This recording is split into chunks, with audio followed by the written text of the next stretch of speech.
काय भूमिका आहे कशासाठी मूक आंदोलन? आज परमपूज्य डॉक्टर बाबासाहेब आंबेडकरांच्या पुतळ्यावर आम्ही या ठिकाणी मूक आंदोलन करण्यास बसलेलो आहोत.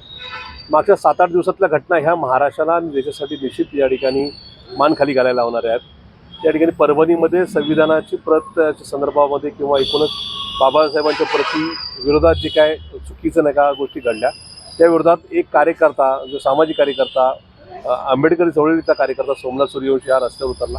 त्यानंतर त्याला केलेली मारहाण त्याचा झालेला मृत्यू ह्या सगळ्याच गोष्टी महाराष्ट्रात गुंडाराज आहे अशाच प्रकारचं म्हणजे निर्देशित करणार आहे. त्याचबरोबर दुसरीकडे संतोष देशमुख नावाच्या एका सरपंचाचा खून हा बीड जिल्ह्यात करण्यात आला. तो राजकीय आशीर्वादानेच करण्यात आला. दोन्ही ठिकाणी या सगळ्या गोष्टी श्री देवेंद्रजी फडणवीस यांच्या एकूणच कारभारावर ताशेर ओढणाऱ्या आहेत.